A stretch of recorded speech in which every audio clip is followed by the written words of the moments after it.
The recording has started.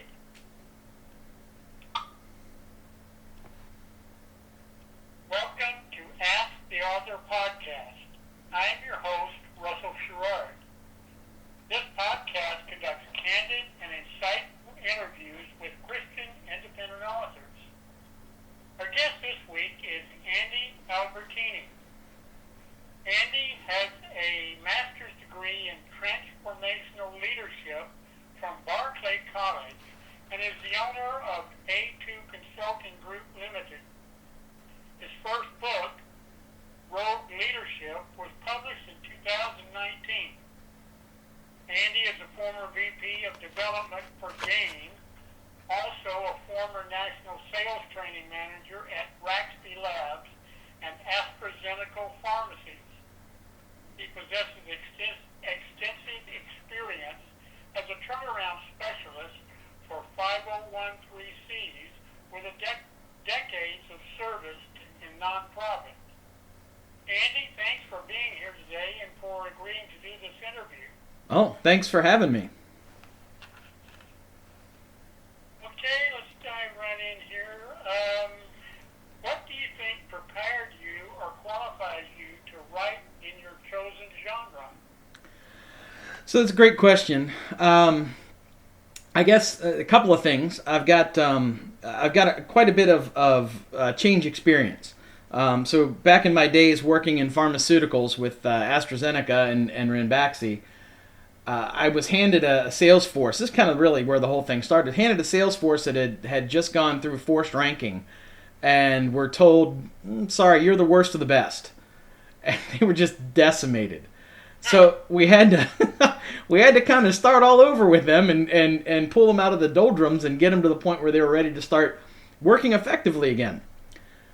That sort of bled over into my pastoral ministry.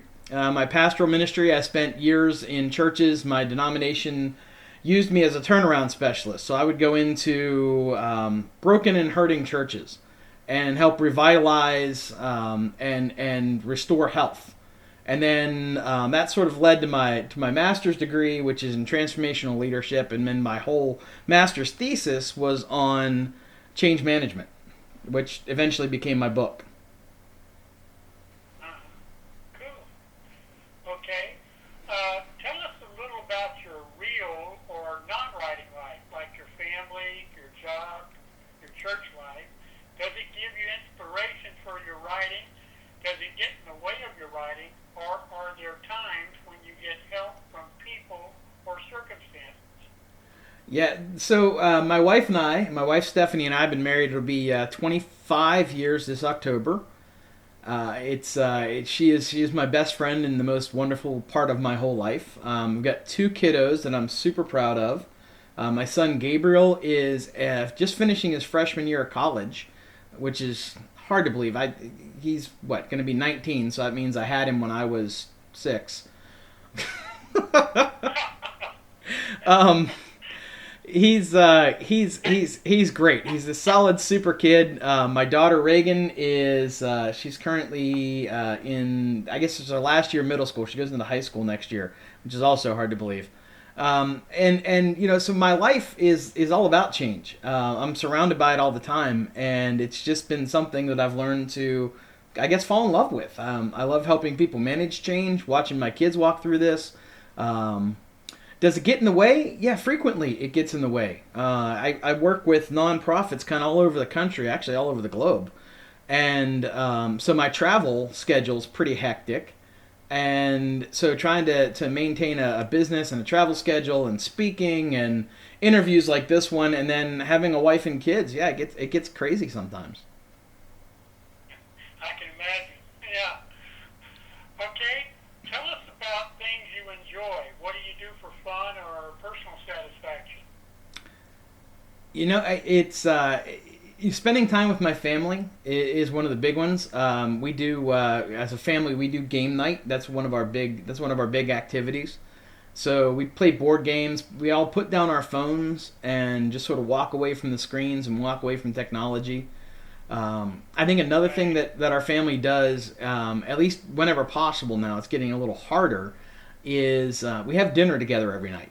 So if I'm in town and my son's not working, we're all sitting down at the table together.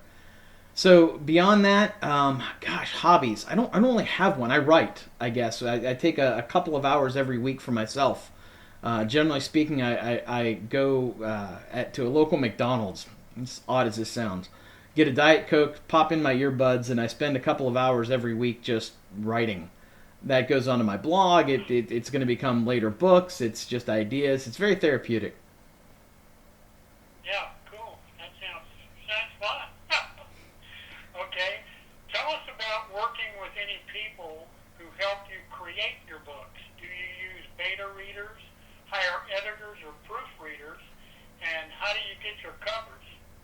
So, walking through beta readers, I didn't have much in the way of beta readers when I did Rogue Leadership. Rogue Leadership was, let's see, it was 2 years in the writing and a year in the editing. So every time I thought I had it done, my publisher would send it back and say, change this, change that. Write a book, they said. It'll be fun, they said. Yeah. Um, Yeah. but I did, what I did with some pieces of it was I would send it out over LinkedIn, and I would put little snippets of it and put a couple of variations on it and have people look at it and give me ideas, feedback that way. Crowdsourcing, if you will. I crowdsourced a lot of it, including, you mentioned the cover. So my editor had a cover designer that I worked with, but we came up with two or three, actually we did a couple pieces. We did two or three different cover designs that we threw out, and we just sort of got feedback from my LinkedIn profile. I've got somewhere in the neighborhood of 13,000 connections, and just said, hey, which of these most appeals to you? And sort of went from that. We actually did that with the title as well, and ended up changing the title. Rogue Leadership was not the original title of this work, but once we threw it out there and started crowdsourcing, we realized that the title that I picked was a dog with fleas, but Rogue Leadership everybody seemed to like. Yeah.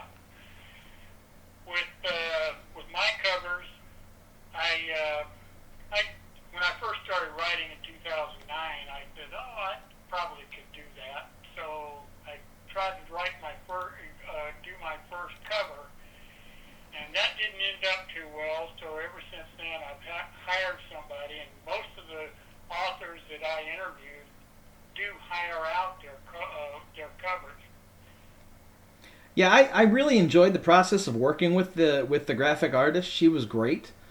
The I guess the thing that hung me up on that is they said, so when you and he said, Andy, when you pictured your book in your mind's eye, what did you picture the cover looking like? And I kind of had to laugh because I'd never actually figured I'd get published. I had no idea where to start. Yeah, thing with me too. Yeah. Okay, since you have, no, you don't have. You only got one book out, right? One book out at the moment, yeah. Okay, yeah. Tell us what you think works for promotion. What are your thoughts on ebooks versus print books, and different ways to let people know about your book? So there's a couple of philosophies that I run with. One is go as wide as possible. So I'm pretty much out there on every channel that I can find. In a marketing lingo, marketing parlance, we call this an omni-channel marketing. So we're putting the same message out across all of our marketing channels. So my company and we run webinars for a lot of folks, mostly in how to start nonprofits, how to grow nonprofits, that kind of thing. So every time we do a webinar, we offer a discount on the book. So that's become one of the big marketing channels for us. But the same message then conveys across all the blog posts that I do. I do a lot of guest writing for blog posts, interviews like yours. This has just been these kinds of interviews have been great for us. Local TV. I maintain good relationships with as many reporters as possible. So and a good tip for your listeners out there, there's a website called Help a Reporter Out, HARO. And basically those are just reporters pretty much all over the US that are looking for sources. So every morning I open up my computer. I've got a list of reporters that are looking for sources, and generally what you get out of that is they'll cite you as a reference and then throw a website up. So I usually direct them over to my website for my book. Okay, cool. Yeah, that's a good idea. That's I free. just wrote that down. Have you done anything writing related, but beside your book that seemed to get a lot of positive responses? Something that encouraged you? I never, like I said, I never expected to be published, and I wrote a couple of articles. I think the first one I wrote, and this will show how old I am actually. It was the first time I was approached to write an article nationally was for a magazine way back in the day called Pocket PC Magazine, and I say way back in the day, 2003, I think. This was before the age of smartphones. That's how that's how fast things have changed. So 17 years ago, I got approached to write an article for them in their enterprise solutions section called "Pocket PCs in the Church," and it was just sort of my look on what was this new technology going to look like inside the sanctuary. Wrote that article, it got published, and that was the first time that I stopped and really thought, you know what, maybe I could write something that somebody would actually read. That was a really odd thought for me. Uh-huh. What is the message of your writing? For example, is your purpose to encourage old-fashioned values, encourage romance, or do you have different purposes in different books? Well, the whole point behind this is behind Rogue Leadership. So the subtitle on it is "Becoming the Change Hero Your Organization Needs." The idea behind this, what actually drove my master's thesis in the way, was Harvard Business Review found that whether you're a large organization, small organization, for-profit, non-for-profit, 66% of change efforts failed globally. And I thought to myself, weathermen do better than 66%. Surely we can do better than 66% in change success. So what drives me is we can all take responsibility and become sort of really positive change agents where we're at. We don't have to wait until we're sitting in the CEO's corner office. I coach, senior leadership for churches, for 501c3s. I do a fair amount of coaching like that. But I also work with some middle management guys. These are just people that have sent me their stories and sort of told me where they're at, and I'm happy to help out. So it doesn't matter where you're at. You can start affecting really super positive change in your hometown, in your church, in your workplace, in your family, in yourself. The principles outlined in Rogue Leadership they're scalable. They'll work anywhere. Yeah, I see that. Yeah. Okay, tell us one place you visited or person you met that made a big impression on you and why. Oh goodness. Well, the first time I went overseas, I was in a Russian city. I went to Russia, so this would have been just after the Soviet Union fell. Again, dating myself. We were in a town called Ufa, Russia. Ufa, Russia. It's actually the third largest city in Moscow, or in the Soviet Union. Really was amazed when I got there. It sort of took me back in time. It reminded me of photographs that I have of my great grandfather. Everything was trolleys and people wearing hats and specialty stores. There's no big markets in this part of Russia. It was all, hey, here's a meat store and here's a bread store and here's So it was very interesting like that. But I worked with church leaders, and I was just so impressed with how these church leaders had survived under communism and then flourished under communism, and then were planning to see their ministries grow and expand. It was fascinating. Oh, interesting. Yeah. So, tell us one place you want to visit or person you want to meet and why. Who do I want to meet? Well, I mean, I travel a lot for my job. So the places that I want to see, I've pretty much ticked most of my bucket list off. Ireland is still on my bucket list. If you've got Irish listeners and you're looking for a speaker, call me. I'd love to come hang out with y'all. people. Oh, I'm just saying, hey, it's never missed a chance, right? People that I'm looking to meet. Let's see, who would I? Oh, you know what? Ted Cruz, Senator Ted Cruz would be somebody I would absolutely love to have the opportunity to meet. I know people who know him, but I've never had a chance to meet him personally. Yeah. One person I'd like to meet is Donald Trump, our president. I know people who know him too, and I've never gotten close to him. Right. Okay, it's now time to word from our sponsor. We'll be right back.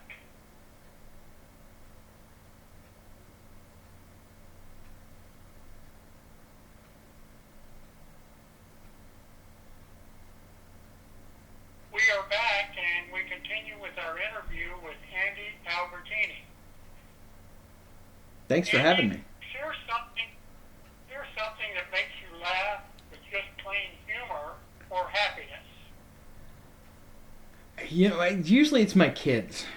I love my kids. My kids, particularly my son Gabriel is he's just this funny, goofy, amazing young man. It's been he's well, I mean both my kids they brought me great amounts of joy, but my son just has this really droll sense of humor that it just cracks me up all the time. Okay. Share something that's amazing, touching, or that makes you angry. Wow, amazing, touching, or makes me angry. Well, I would say I think probably one of the most touching experiences of my life. I was in Zimbabwe. We had just dug a freshwater well for a village in the southern end of Zimbabwe, right above South Africa. I had my videographer with me. I had I just had a team, and we were looking for some what I guess they call B-roll when you're shooting film, which is just shots that are not they're just background stuff, changing scenes, that kind of thing. We wanted to get some shots of the original well that this little town was using, and we parked. And I asked my driver, and I said, "Is we okay to park here?" And he's like, "Yeah, this family, we know them. It'll be okay." The lady of the house came out and just sort of fell down in front of us, and just started thanking us for this water. It was humbling. I looked at my partner and we didn't know what to do. So the only thing we could think of was just to sit down as fast as we could. So we just dropped into the dirt with her, and she just kept over and over again saying, "Thank you, thank you, thank you. You don't understand what this means. Thank you." It was one of the most humbling experiences of my life. Yeah, I can imagine.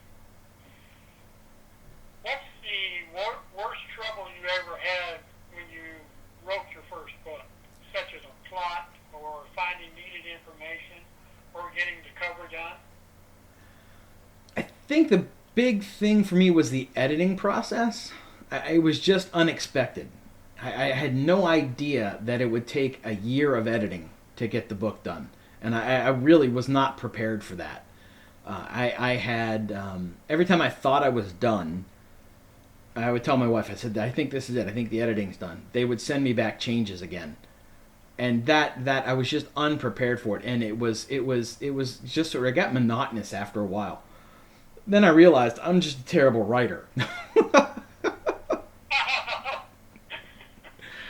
could be it. It was just, that's no. It really was. My editor and my publisher. They did a great job. The folks over at Published by Parables, my editor, they're my publisher, are great people. They were very kind, very patient with me, and I just I owe them a lot. They're fantastic. Okay, and what's your next project? Tell us so we can't wait for it to come out.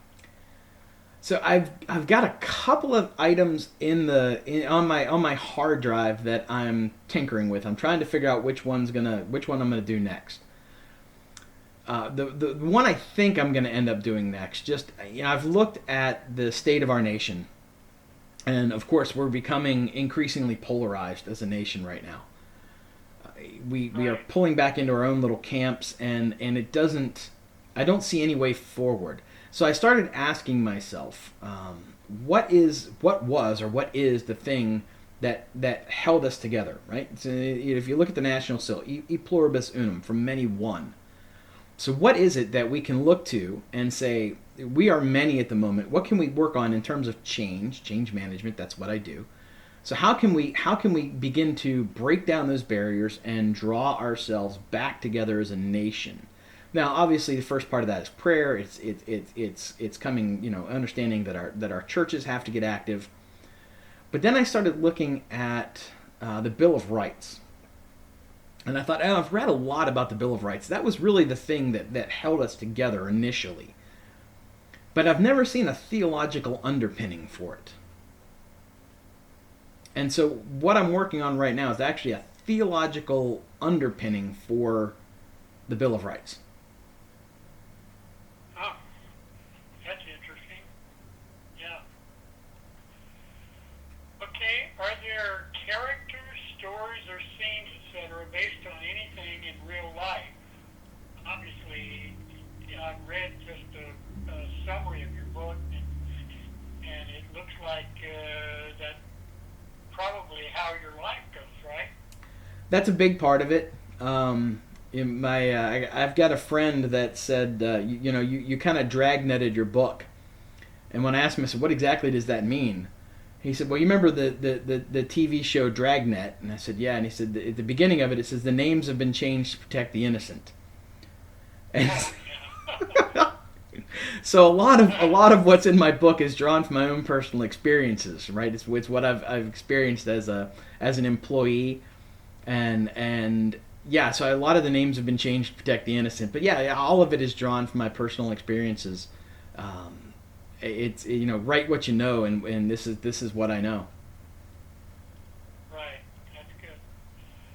Okay, and what is your favorite book or character?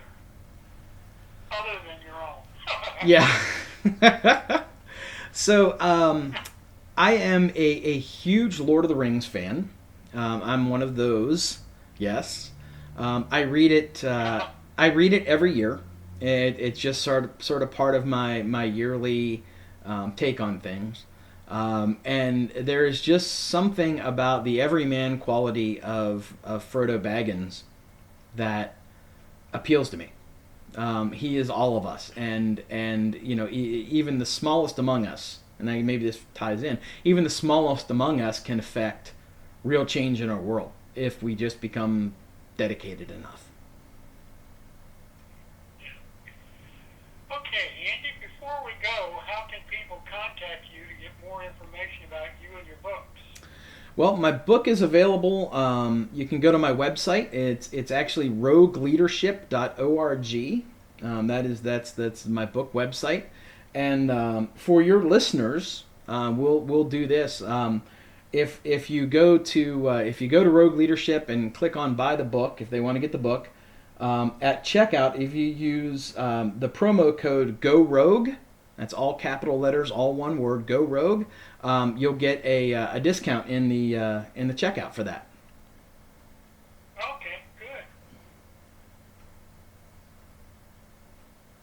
Okay, thanks, Andy, for doing this interview, and I hope our listeners get a little understanding of your personal life and your writing life. Hey, thanks. I appreciate. Oh, I was gonna say I appreciate you and your listeners having me. Thank you. Okay, great. And before we end this interview, your host is also a writer. Go to Amazon.com and search for Russell Sherrard to see all of my books. Don't forget to support our sponsors, which help us keep this podcast free. And if you like our podcast, please consider donating to keep us on the air.